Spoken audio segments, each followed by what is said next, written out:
This is the Try It for Lesson 31 in Stephen C# 24-hour trainer. The focus of this lesson is printing, and the goal of this Try It is to build a printout that shows this table here. This is the test program I've built. It just has two buttons, a preview button and a print button. Down in the component tray you can see the print document object that the program is going to use to generate the printout, and the preview dialog that it's going to use to display a preview. The code behind these buttons is trivial. The preview button simply calls the print preview dialog's show dialog method. The print preview dialog uses its document property. Let's go back over here for a moment and look at the properties of this object. You can see right there the document property is set to be the text print document. That's this thing here. So when this dialog needs to display something, it calls upon this print document object to generate the printout. The print button is even simpler. It calls the print document's print method. That sends the printout to the default printer. The real work happens in the print document's print page event handler right here. So this is where we're going to write all the interesting code. What this example is going to do is build an array of student objects and loop through them to display whatever they contain. So let's go back over here for a moment to the students class. It's a very simple class that I built. It just has a first name and last name and an array of test scores. Now in a real program, if you were going to do something non-trivial with the student class, you probably wouldn't want the test scores to be a public integer array that's implemented like this, because the main program could do weird things like delete this array, set it equal to null, set it equal to a new array. It turns out that's convenient for this program because it makes loading the data easier, but in a real application you might want to do other things. For example, you might want to make test scores be a list of ints instead of an array, and you might want to make it read-only so that the main program can use this list. It can use its add method and remove method to add and remove test scores, but it can't actually get rid of the list itself, destroy it, or set it equal to a new list, things like that. But this is good enough for us, and it'll keep the code simpler. Alright, so let's get to work on this print page event handler. In the interest of saving time, I've got some data I can just paste in here. What it does is it creates an array of students and then initializes them. This is pretty straightforward, and it should be pretty familiar by now. Here we're using the object initialization syntax to set first name, last name. The only oddity is that test scores is an array, so we set test scores equals new int array, and then we pass in an array initializer for it to give the students some test scores. Alright, so having loaded the data, we can start printing. Whenever you print something like this that looks sort of like a table, it's useful to define variables to remember where each column should start in the table. It's also important, if you're making a printout that moves down the page like text normally does, that you create a variable to track your y position on the page. So we'll do that first. We'll say int y equals e.marginBounds. The margin bounds property here gives you the boundaries of the page without the margins. They're moved in about an inch by default. So I'm going to say y equals e.marginBounds.top. So the first line of text is going to start at the top of the printable, of the area inside the margins. Now I'm going to say x0, this is going to be the x coordinate of the leftmost column in our printout, equals e.marginBounds.left. So the first column is going to start on the left edge of the margins. Now the position of the other columns I'm going to make relative to each other, so x1 equals x0 plus 200. And I picked 200 just by running the program a few times and figuring out what value fit nicely.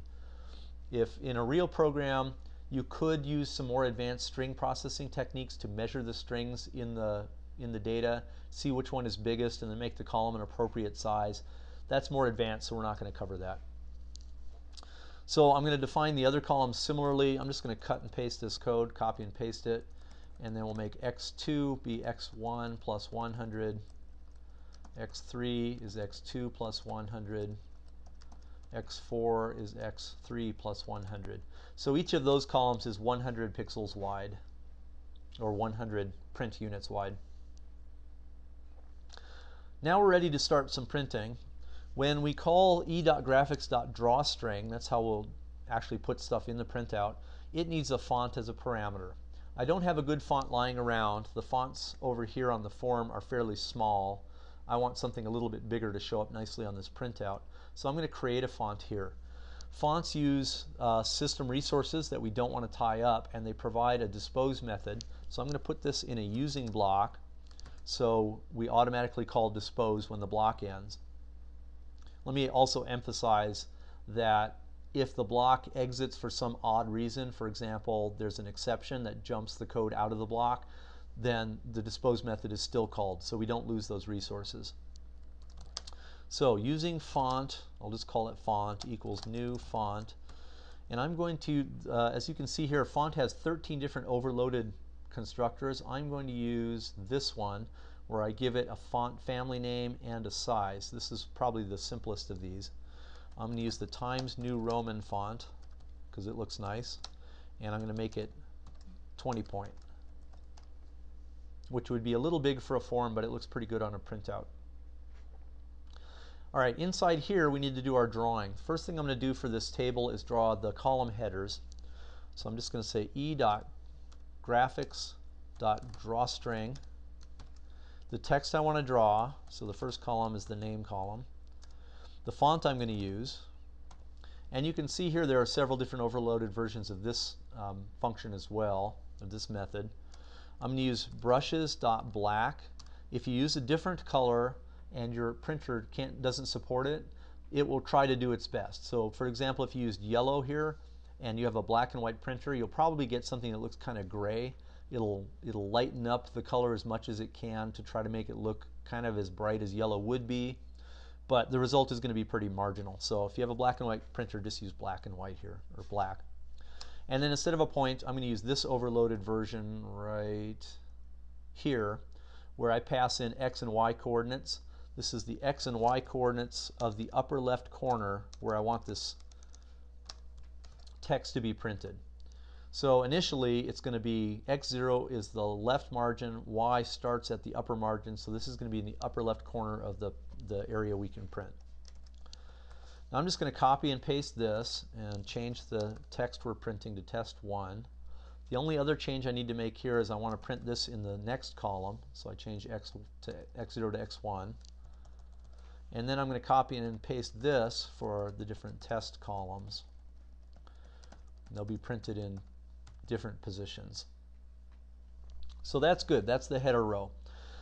Now we need to move down on the page. If we don't, then the next row will be printed right on top of this one, which can produce some interesting effects, but it's not very useful. So I'm going to say y plus equals 30. And the value 30 is another value I just chose based on trying the program a few times and deciding that for a 20-point font, moving down 30 is pretty good distance. There are other ways you can calculate this. You could make it based on this number you use here, or you could actually measure the text, but those are more advanced, so we're going to skip them for now. All right, we've got our header row. Now we need to print the student data. So to do that, we want to loop through our students. So I'm going to say for each student in students. Here I want to print out this student's data. Well, I already have some print statements up here that are they're a good start, so I'm just going to copy and paste one down here. Instead of name, here I want to print the student's name. So I'm going to say student.firstname plus a space plus student.lastname. I'll use the same font, I'll use black, I'll use the column x0, and this value y has now been updated when we added 30 to it, so it has the correct position for this row. So that statement is good to go. Let me copy it, and here we're going to display the student's first test score.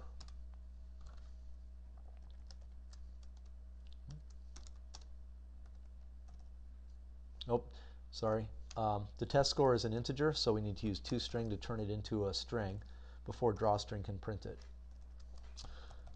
And I'm just going to copy that a few times so we can do the different test scores for this student and update the columns that they're printing in so they don't all wind up on top of each other. So those are the values for this student. In a fancier application, you would probably want to loop through these values using a for loop. So you can print however many values there are in the test scores array. Of course, if you do that, you're also going to need to loop through up here to print the column headers so you have the right number of headers. and you can't even use these x0, x1, x2 to record the x coordinates for the different columns. Instead, you would need an array of x positions, one for each of the columns. So I'll leave that as an exercise. If you're interested, it's a pretty worthwhile thing to do to try to figure out how to make something like this print as much data as available. But it's a little bit involved, so we're not going to do that for right now. All right, so we printed this student. We need to move down once again so that the next student doesn't get printed on top of this one. So we'll just say x plus equals 30.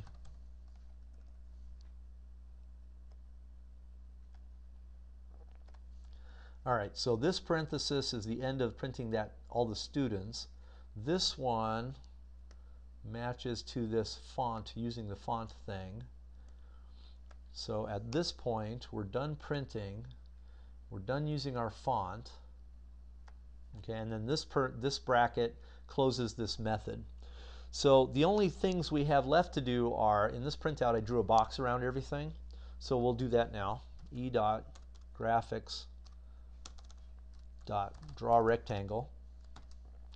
First, we need to give it a pen. I'm going to use a black pen for the same reasons we used the black brush for printing the text. In here, we need to give it, this has a couple overloaded versions. We're going to use this one where we give it x and y. That's the coordinates of the upper left corner of the rectangle, and then the rectangle's width and height. So x is going to be the left edge of the first column. That's simply x0. That's easy. Y is going to be the top margin of the page. That's where we started printing. So that's e.marginbounds.top. That's not too bad. Width is going to be how wide we want the rectangle. Well, x4 is the left edge of the last column. So if we take x4 minus x0, that gives us the difference between the left edge of the last column, left edge of the first column. And then we need to add 100 so we have room for that last column. And then finally, height. This is how tall we want the thing. Well, the variable y gives us the current position for the next row. If there were another row, if there were another student, this is where it would start. So that is right below the last student we printed. So that's good. That gives us a position on the printed page. But this has to be a height, not an absolute position. So we'll just take y and we'll subtract the top of the area, which is e.marginbounds.top. So that should draw a rectangle. And if you make a mistake in this sort of an example, it's pretty easy to mess up, for instance, the height or the width. A little fiddling with it, usually you'll be able to figure it out. The only other thing we need to do is set e.has more pages.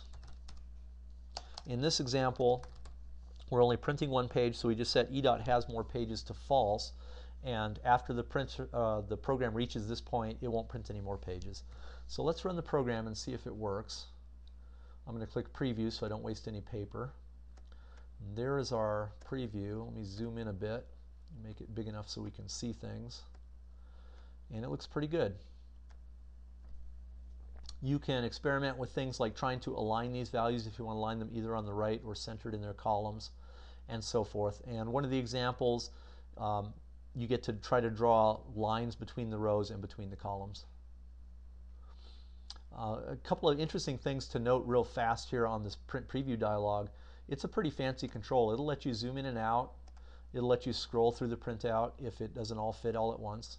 And it has these, if you click this button, this will go to the printer. And it has these buttons to decide how many pages you can view. So this is one page, this is 2 pages. Let me zoom out to auto here so you can see. Oh, in this example, there is only one page. So if I do 2 pages, there would be another page over here if there was one. 3 pages, 4 pages. Here there'd be 1, 2, 3, 4, and 6 pages. 1, 2, 3, 4, 5, 6. And that's it for this example.